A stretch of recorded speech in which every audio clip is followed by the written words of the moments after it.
दिखाते हैं इंडिया 10 बजे। मुख्यमंत्री अशोक गहलोत की अध्यक्षता में आज राज्य मंत्रिपरिषद की ओपन बैठक हुई, जिसमें प्रदेश में कोरोना के बढ़ते मामले को लेकर चिंता जाहिर की है। विशेषज्ञों ने राय दी है कि प्रदेश में जिस तरह से कोविड के मामले बढ़ रहे हैं और ओमिक्रॉन का खतरा बढ़ता जा रहा है, ऐसे में सरकार को समय रहते ही कड़े कदम उठाने होंगे। साथ में कोविड प्रोटोकॉल की पालना करानी होगी, मास्क की अनिवार्यता को सख्ती से लागू करना होगा और भीड़ पर नियंत्रण करने के लिए सख्त फैसले करने पड़ेंगे। लेकिन नए साल के सेलिब्रेशन को देखते हुए फिलहाल मंत्री इसके पक्ष में नहीं आए और कहा कि 31 दिसंबर तक फिलहाल सख्ती न की जाए, उसके बाद सख्त गाइडलाइन जारी कर दी जाए। मंत्रिपरिषद की बैठक के बाद ये तो तय हो गया कि सरकार नई गाइडलाइन जारी करेगी, लेकिन साथ में ये भी संकेत साफ मिले हैं कि 31 दिसंबर तक किसी तरह की सख्ती लागू नहीं होगी।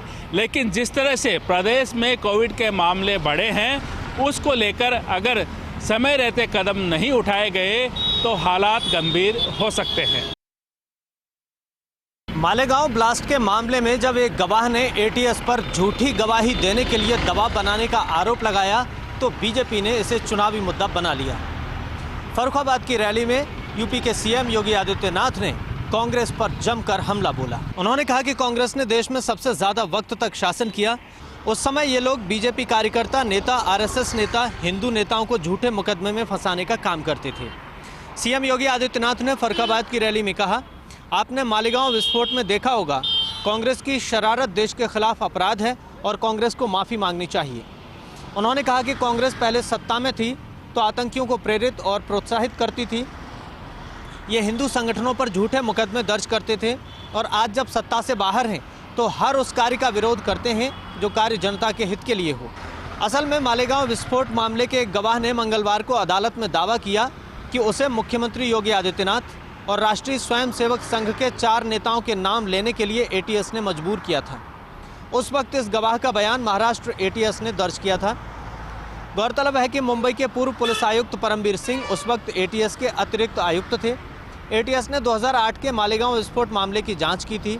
परमबीर सिंह जबरन वसूली के कई गंभीर मामलों का अभी सामना कर रहे हैं। गवाह ने अपनी गवाही के दौरान अदालत को बताया कि एटीएस के तत्कालीन वरिष्ठ अधिकारी परमबीर सिंह और एक अन्य अधिकारी ने उत्तर प्रदेश के मौजूदा मुख्यमंत्री योगी आदित्यनाथ और इंद्रेश कुमार समेत आरएसएस के 4 नेताओं का नाम लेने को कहा था। उसने दावा किया कि एटीएस ने उसे प्रताड़ित किया था और अवैध रूप से एटीएस कार्यालय में बैठा कर रखा। उसकी गवाही के बाद अदालत ने एटीएस के खिलाफ गवाही देने और आतंकरोधी एजेंसी के समक्ष कोई बयान देने से इनकार करने को लेकर उसे हॉस्टाइल विटनेस घोषित किया। मामले में अब तक करीब 20 गवाहों का परीक्षण किया गया है, जिनमें से 15 मुकर गए हैं। हालांकि मामले में विश्वास से कुछ नहीं कहा जा सकता, लेकिन अगर ये गवाह सच बोल रहा है तो ये मामला बेहद गंभीर है।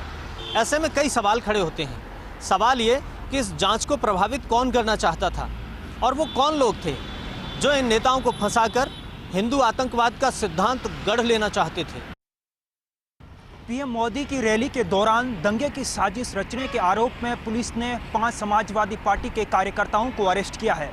पुलिस के मुताबिक समाजवादी पार्टी के इन कार्यकर्ताओं ने साजिश के तहत अशांति फैलाने की नीयत से कार में तोड़फोड़ की थी, ताकि एक राजनीतिक पार्टी के कार्यकर्ताओं में डर का माहौल पैदा किया जा सके।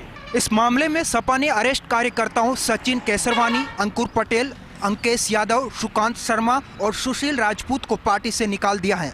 अंकुर पटेल पिछड़ा वर्ग प्रकोष्ठ का सचिव रहा है। जानकारी के मुताबिक कार मालिक अंकुश पटेल ने एक साजिश के तहत अपनी कार को तुड़वाया था। अफसरों का तो यहां तक कहना है कि जिस वक्त ये तोड़फोड़ हो रही थी उस समय अंकुश पटेल ही वीडियो बना रहा था, इसलिए वह खुद वीडियो में सामने नहीं आ पाया। इतना ही नहीं, पुलिस की धरपकड़ तेज होते ही अंकुश ने अपने मोबाइल से शूट हुआ वीडियो भी डिलीट कर दिया। पुलिस ने अंकुश पटेल के मोबाइल को सीज कर फॉरेंसिक जांच के लिए भेज दिया है। बता दें कि भाजपा का झंडा लगी हुई कार में तोड़फोड़ करने का वीडियो सोशल मीडिया पर वायरल हुआ था। कानपुर से काफिला निकलने के बाद हमीरपुर जाने वाली सड़क पर यह सब हुआ था। फिलहाल पुलिस ने शिकंजा कसते हुए समाजवादी पार्टी के 5 कार्यकर्ताओं को अरेस्ट कर लिया है।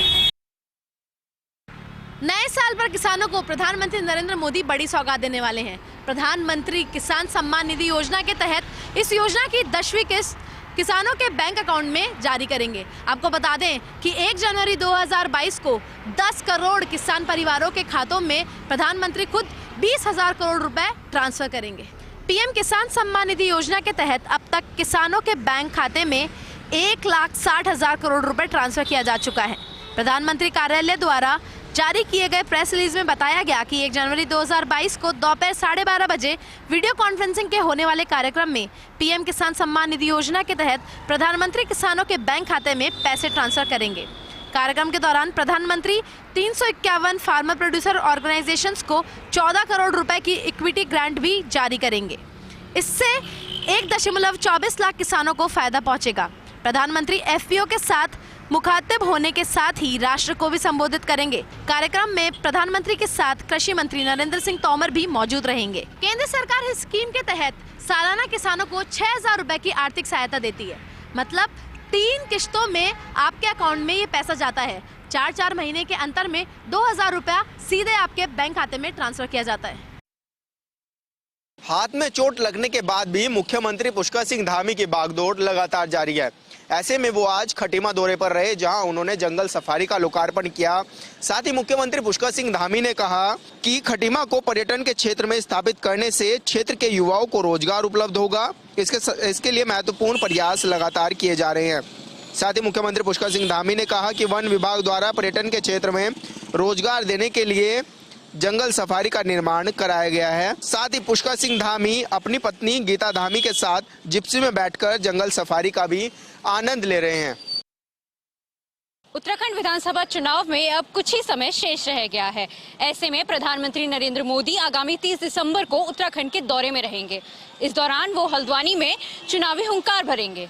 आपको बता दें, इस दौरान पीएम मोदी विशाल जनसभा को संबोधित करने के साथ ही भाजपा के पक्ष में जनता से वोट की अपील करेंगे और इसके लिए पार्टी के कई बड़े नेता हल्द्वानी के लिए रवाना भी हो गए हैं। प्रधानमंत्री कई योजनाओं के रूप में कुमाऊं को उपहार भी देंगे।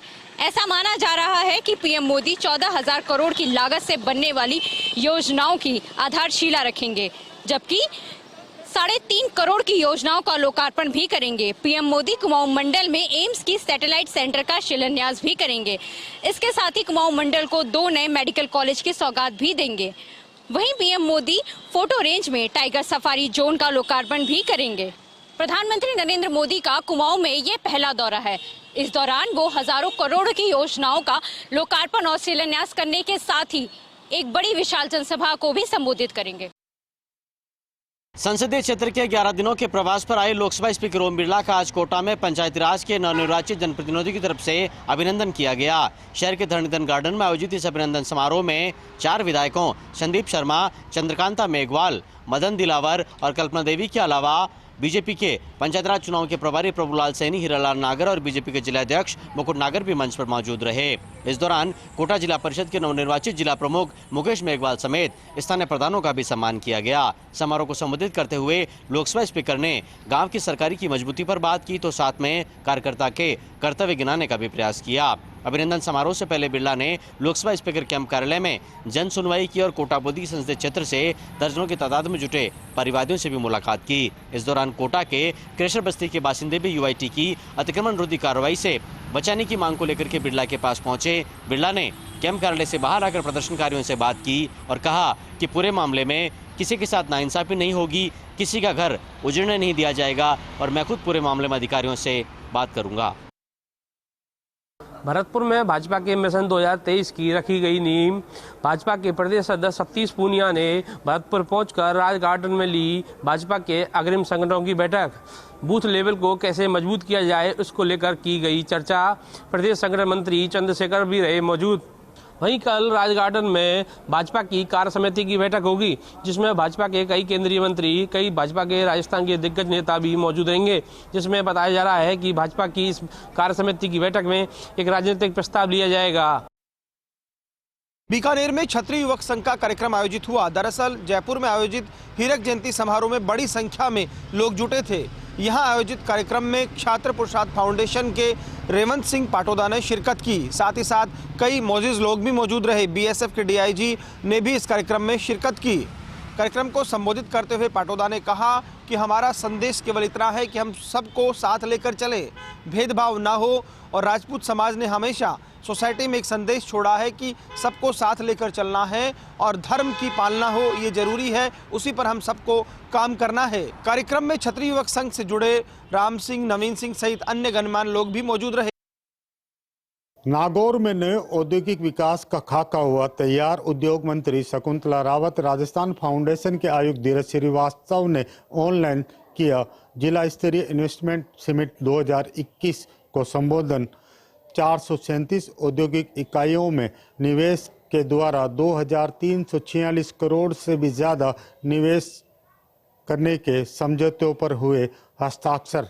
Solar energy, cement, limestone, real estate, housing, hand tools, agro processing unit, biofuel, wooden cluster, cold storage, नमक उद्योग से जुड़े नए उद्योग धंधे को लेकर नागौर की धरा पर राजस्थान भर से आए उद्योगपतियों ने विकास को लेकर मंथन किया गया। आने वाले वक्त में नागौर जिले के हजारों युवाओं को रोजगार के नए अवसर नागौर जिले में ही देखने को मिलेंगे। अब उन्हें रोजगार के लिए बाहर नहीं जाना पड़ेगा, क्योंकि नागौर जिले में 2346 करोड़ के निवेश के समझौतों पर हस्ताक्षर आज जारी हुए हैं।